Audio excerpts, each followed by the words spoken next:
What's going on, guys? Rob from Heroes Avenue, and I have seen Aquaman. After all this anticipation, all these videos I've been doing, I finally got to see it alongside with Darren, and I have good news to bring you. It is awesome.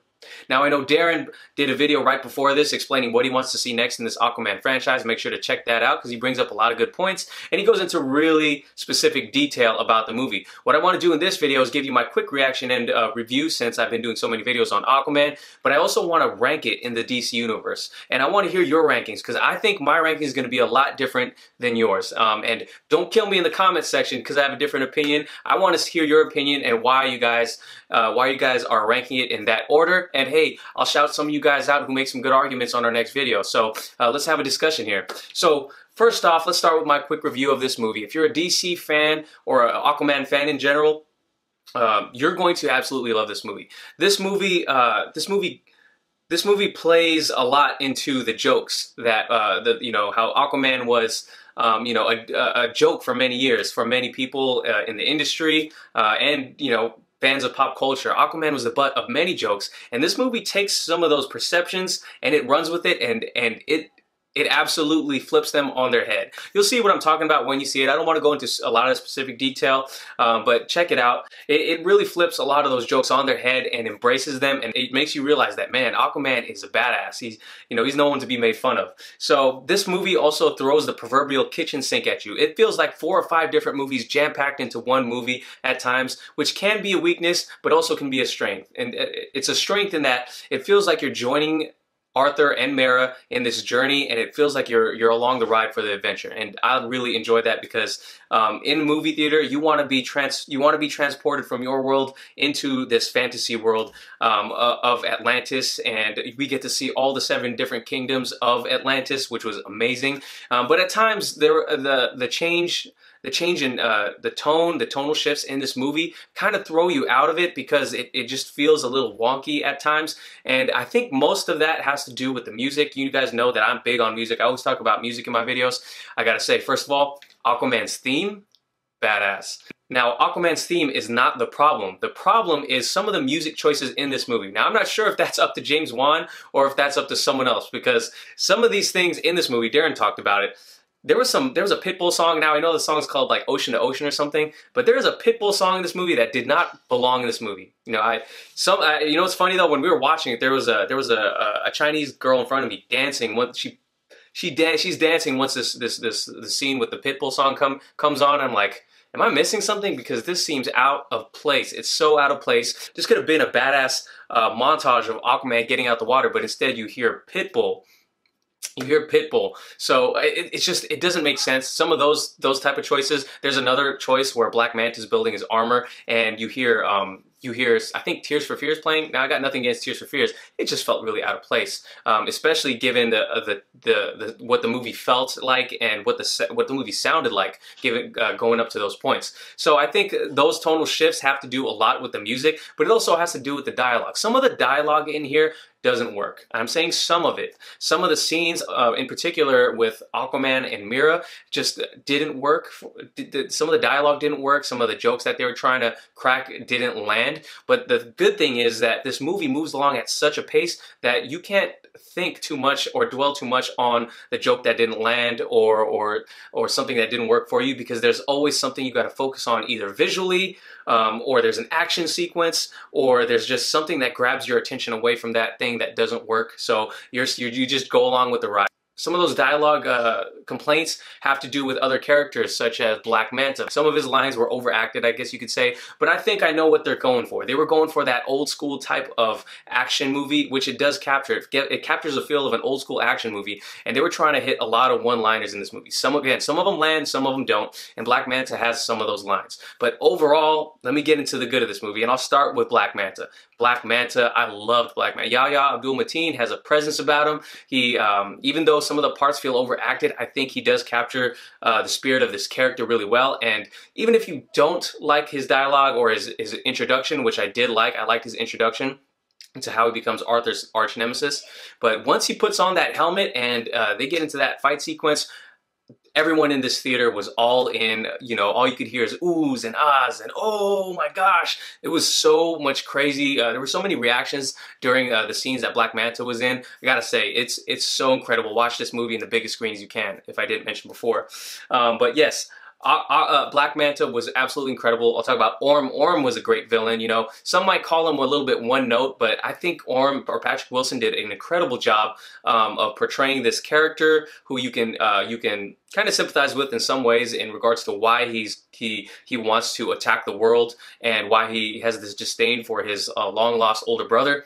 But the action sequences alone make up for whatever you didn't like in terms of acting or the character that Orm is. I did enjoy the character a lot. I really enjoyed it. Let's get into the other people. Mira. I thought Mira was absolutely badass in this movie. I was so excited to see her hydrokinesis powers in action, especially after reading the comics, and it doesn't disappoint. I'm sure they can take this they can take this to new levels in the future if they, and I hope they make a sequel. I just hope that she delivers more in terms of acting. Mira was okay acting. She didn't blow my socks off. She was kind of who you would think she would be based on the trailers. But one thing that did surprise me even more was Nicole Kidman. She was absolutely fantastic in this movie. I'm sure you've been seeing a ton of different reviews in which are praising Nicole Kidman because she has the acting chops, man. It's good to see the stars finally coming into these comic book movies and really embracing them. So Nicole Kidman, incredible in this movie. Darren talks about it a little bit more in a previous review.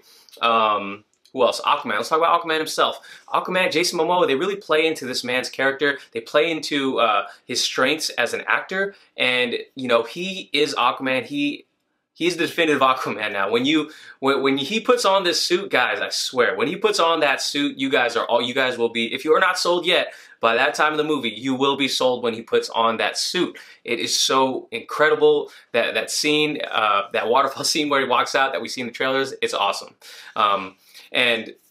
I love how they played into his Hawaiian heritage in this movie because you can see that that's so much a part of Jason Momoa, of who he is as a person, that Hawaiian heritage. And you see him on the red carpet doing the haka dance, and he has a son next to him. And this movie played on themes like family, and I just loved how he was really able to convey that because that's who he is. That's who Jason Momoa is, and he made that who Aquaman is, and I really love that. Yeah, there's my quick review. I absolutely love this film. Despite all of those little minor gripes I had, they're really minor, mind you. They're really minor. I look past those a lot because I really enjoy this. I think this is super rewatchable. I'm sure we're going to be talking more about this in future videos, but before I leave this video, the title of this video is Where Does Aquaman Rank in terms of the DC movie slate? Now, this is going to be my opinion, and I'm going to give it to you here, starting with the movie I liked least. And some of these movies I did like, even though if they're low on the list, but I'll explain in just a second. So, number 6. There are now 6 movies in the DC Extended Universe, and Suicide Squad is landing at my number 6, my least favorite movie. I like a lot of the acting choices. I like some of the performances in this movie. I just didn't like where this movie went for the villain and where the plot went. I felt like it was kind of plotting at times in the movie. But I do really enjoy this cast of characters, and I hope James Gunn, when he takes over in the future for Suicide Squad 2, I hope he takes this and does it justice. I want to see Assault on Arkham. That's the storyline I want to see, and I have a feeling James Gunn is the type of guy to bring it to me. So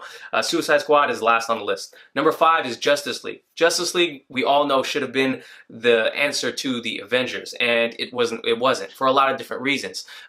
We need to get that Snyder cut out there, guys, because I want to see what Zack Snyder would have brought us with his version of the Justice League.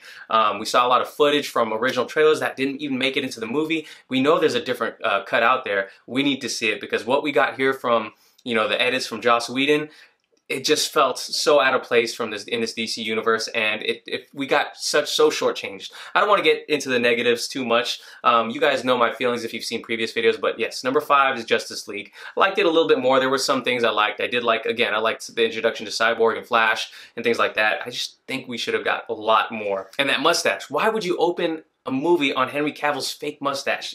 It boggles my mind. All right, number 4. This is going to be controversial here.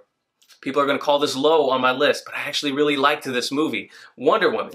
I really enjoyed Wonder Woman, but it's number 4 on my list. Why? Mostly because mostly because Wonder Woman was never a character that I was heavily invested in. Now, if you're someone who is, and you have a daughter, or if you're a woman or a girl that looks to Wonder Woman as a source of inspiration, I totally get why Wonder Woman is at the very top. Plus, it was a great movie. It was a great movie with great characters, great directing. Gal Gadot, they played to her strengths as well.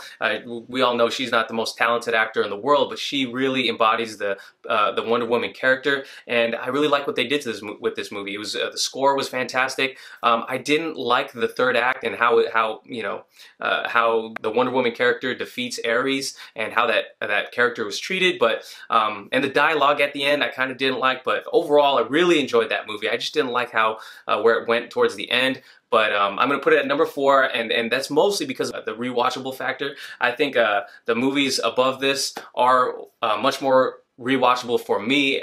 Again, don't kill me in the comments section because you have a different opinion. Let me know why you would rank it differently. So Wonder Woman's number 4. Number 3, Batman vs. Superman. And I'm going to, of course, call this the ultimate cut. I'm talking about the ultimate cut here. And even if it wasn't the ultimate cut, I did enjoy the theatrical cut. I was so wowed by what Zack Snyder brought to the screen and the Batman we got to the screen. I loved the opening of Batman vs. Superman.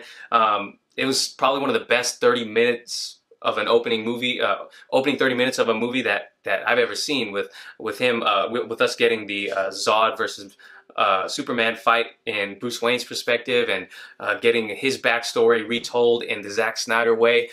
Very cinematic, very beautiful, and we get Hans Zimmer's incredible scores to, of course, The Man of Steel, and a new score for Batman, which I'm kind of sad that we're not using anymore, or it doesn't look like we're using it. And of course, we get the Wonder Woman score. A lot of people are going to point out that, you know, they mistreated Doomsday in this movie. I really enjoyed that battle sequence. I thought Wonder Woman kicked ass in there.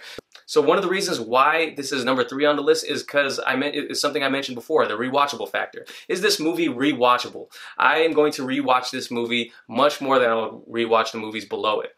It has the Trinity in this movie. First time we get to see them on screen together. Incredible. Of course, I'm a big fan of Zack Snyder, and I will always defend this movie. And it feels like oh my gosh, I'm so sad thinking about what Zack Snyder would have done in his version of the Justice League, given how he planted seeds for Injustice, Dark Side, you know, time travel with Barry Allen, you know.